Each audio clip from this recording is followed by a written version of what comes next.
Welcome to Story Planet, where every tale takes you on a serene and peaceful journey, perfect for winding down your day.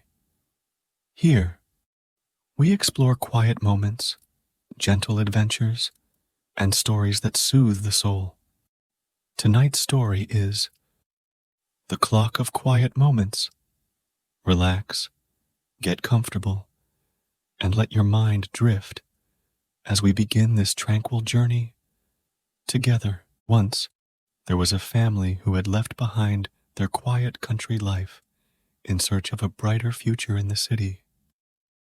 They were lured by promises of opportunities, comfort, and a faster pace that they thought would lead to more. In the city, they settled into a busy rhythm, working long hours and barely finding time for one another. The parents, Emily and Daniel, felt trapped in a cycle of endless meetings, deadlines, and a constant rush. Their two children, Lily and Jack, spent their days in school and their evenings absorbed in homework or gadgets, disconnected from the simplicity they once knew. Years passed in this way, and though their lives were filled with activity, there was an emptiness that seemed to grow larger each day. They often thought of the small country home they had left behind, the endless fields, the sound of the wind through the trees, and the slower, more peaceful way of living. But the demands of city life kept them from looking back too often, and their days blurred together in a whirlwind of tasks. One evening, after another hurried dinner and a quiet night of exhaustion, Emily felt a strange longing for the past. She remembered the joy they once had in the countryside, the warmth of the sun on their faces, and the joy of waking up to birdsong instead of alarms. A soft sigh escaped her lips, and she decided to search for an old box that had been packed away when they first moved. Down in the quiet basement, hidden beneath years of forgotten things, Emily found the box. It was dusty and worn, labeled Memories in her familiar handwriting. She lifted the lid carefully, uncovering old photo albums, trinkets, and items that had been part of their former life. Beneath a pile of faded papers, her fingers brushed against something solid. She pulled it out, revealing a beautifully carved clock, her grandfather's clock, wrapped in cloth. The moment she held it, memories flooded back. Her grandfather had always said it was no ordinary clock, but she had dismissed it as a whimsical tale.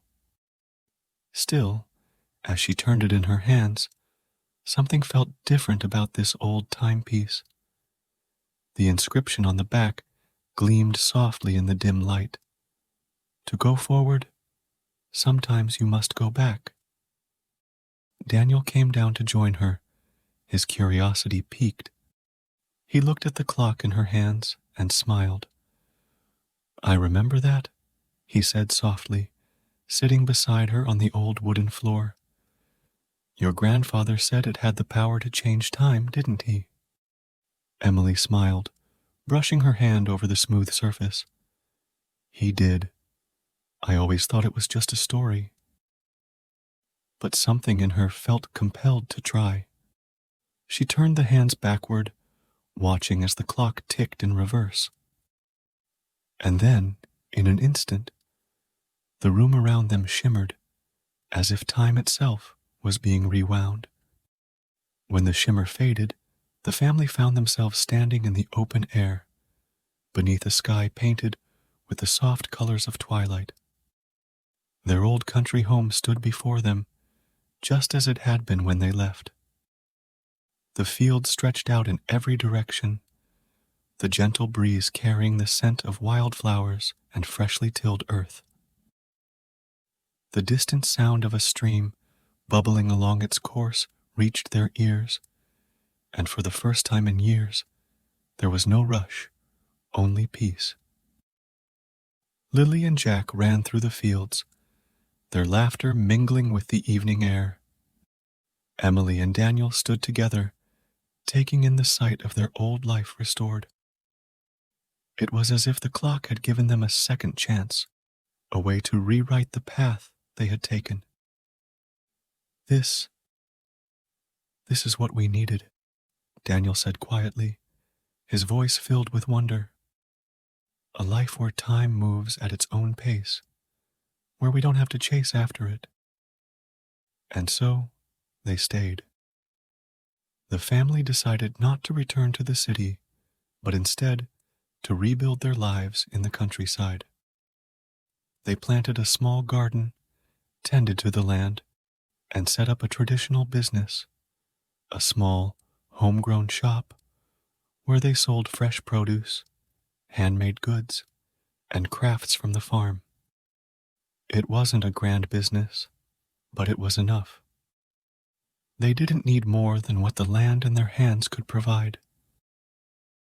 They lived simply, with the understanding that their children would inherit not wealth or savings, but the knowledge of the land, the rhythm of nature, and the joy of a life connected to the earth. Their children, too, thrived in this new life. Lily and Jack learned to appreciate the beauty of the world around them, the changing seasons, the way the wind whispered through the trees, and the satisfaction of growing their own food. They joined the local school, which was nestled just beyond the meadows, its brick walls covered with ivy and surrounded by the peaceful countryside. There, the children's days were filled with learning in a calm, rhythmic environment. The teachers, many of whom had grown up in the very same fields, taught with a sense of balance and patience that mirrored the quiet landscape outside the windows. Lily and Jack found joy not only in their studies, but in the abundant time they had to help their parents with the farm and the small family business. After school, they would rush home, not to dive into the distractions of the city, but to run through the open fields where they picked vegetables, tended to the animals, and crafted small items for the shop. They helped their parents prepare the harvest, selling fresh produce, jams, and handmade crafts that were loved by the local community. The children learned the satisfaction of a full day's work, balanced with the pleasure of learning, exploring, and living freely under the wide, open sky. As autumn gave way to winter, the family experienced their first snowfall since returning to the countryside. One morning, they woke to find the world outside their windows, blanketed in soft, powdery white. The trees, fields, and rooftops were covered in a quiet, shimmering layer of snow, transforming their surroundings into a serene winter wonderland. Lily and Jack were the first to rush outside, their boots crunching in the fresh snow as they laughed and twirled in the falling flakes. Emily and Daniel soon joined them, breathing in the crisp, cold air, their hearts light with the joy of the moment. They built snowmen together, their laughter echoing in the stillness of the snowy morning, and later, they gathered around the fireplace, sipping hot cocoa, their cheeks flushed from the cold. The snow fell softly outside, and inside, they felt the warmth of family and the simple pleasures that came with a life no longer dictated by time or busyness. It was as if the snowfall had brought with it a sense of renewal, a reminder of the beauty in slowing down, of being present for the quiet, gentle moments. The rhythm of their new life brought unexpected rewards.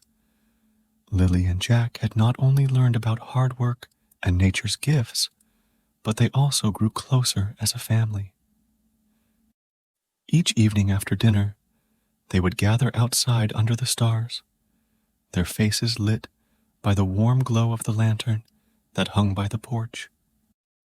They shared the joys of their day, Jack speaking of the crops that had thrived under his care, Lily smiling over a new recipe she had learned with her mother's guidance, and both children appreciating the quiet moments they had to simply breathe, surrounded by the world they now saw in a different light.